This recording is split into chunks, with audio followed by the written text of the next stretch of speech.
Good evening, everyone. Hope you're all well. I was in two minds about making this video, as it seems to be a fairly controversial topic or subject when it comes to Micro Four Thirds. I was going to actually post this a couple of weeks ago, but I sort of at the final moment held off from actually posting the video. Now, in a way, I'm glad I actually did do that. This video is about low light. Now, I've probably just lost a number of you as subscribers, or you've just probably switched to another video or close your browser. And I understand that, but I'm not going to sort of get at, what you've typically heard, and yeah, I don't want to go into that. Anyway, I hope you hear me out to the end of the video, and as I sort of state, this is my non-professional opinion on the subject. None of this matters. At the end of the video, you can completely disregard what I've said, and there you go. Before I begin, I want to just state that I'm not abandoning the Micro Four Thirds system. I sort of researched before I got into Micro Four Thirds, and it's absolutely fine. I'm going to continue on using Micro Four Thirds. Now, a couple of weeks ago, I had the opportunity to photograph, and I actually did this for free. It was purely so that I could, better my abilities. An event where I knew the lighting was going to be limited, and I don't have a proper flash setup, and these little things, I don't know too much about them, and I don't know too much about lighting systems. They kind of scare me. Anyway, the event was a party at a bar.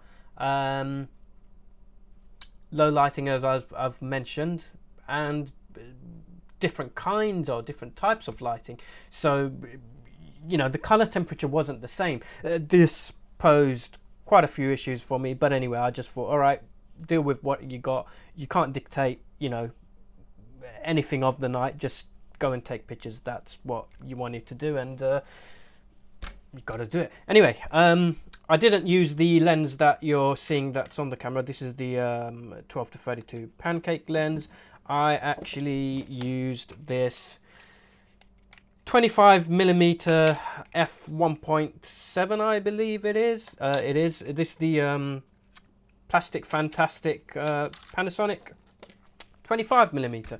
Now that's it. I used that on the night. I knew I had to use fast lens, and this was the fastest lens I had. I knew I had to use a fast shutter speed, otherwise I'd get sort of blur from movement of the people. And I knew I'd have to use, well, where's the flash button here? I'd have to use the flash. Lastly, I knew that I'd have to use much higher ISO values or ISO values. And it was this setting that had me a little worried, I should say. Yeah. Anyway, I set up my camera, and I just snapped away all night. Had a few drinks in between, so toward the end of the night, don't know what I took. Anyway, another story. I was actually not checking any of the images on the screen, on the back. Now, I don't mean in terms of what I've actually captured, but I was talking about noise.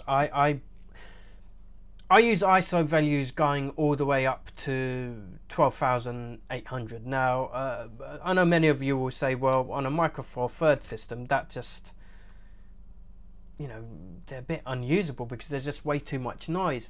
And yes, they were noisy. ISO 6400 was acceptable for me. 3200 and anything below was actually perfectly fine, and I sort of don't mind. Coming back to the 12,800 ISO, the mediums where I was using the images was social media platforms, and websites. For those kind of purposes, you know, you resize your image, you sort of you know, I shoot in RAW, so a little bit of noise reduction, and you know, resize the image to something slightly smaller, and you lose a lot of that noise, or you don't see it. It's still there, but you don't see it as much. And people on social media aren't going to pixel peep and say, oh, I don't like that picture because it's too noisy. They're going to want to see the picture because of what you're trying to portray with the image. That's it. Now I know larger sensors will always be better in low light and other areas. You know, this is purely down to physics, and you know, I can't do nothing about that, and there's no magic fix to make Micro Four Thirds sensors, you know, as clean as, you know, an APS-C or a full frame sensor. I'm not going to get into that now. But what I am getting at is that Micro Four Thirds in low light is for me an absolutely perfect system. It's small, lightweight, discreet, compact, and if you're shooting static objects or architecture, or you're sort of doing long exposure photography, you know, you're going to be absolutely fine. Stick one of these on a tripod, and in a lot of circumstances you don't even need a tripod. I've taken loads of shots, you know, handheld up to 2 seconds with Micro Four Thirds, Olympus and Panasonic, with the in-body image stabilization. It's like magic. You know, they're the best out there, and this is where Micro Four Thirds shines. Look, if you're looking at the Micro Four Thirds system, or you're looking to get into Micro Four Thirds, you've probably read a lot out there about how it's, you know, not great with noise or low light shooting. It's just not capable. Well, have a look at some of the images I've put up here. And look, don't be afraid of the dark and the noise that the darkness brings. Just shoot. Look, until next time, guys. Cheers.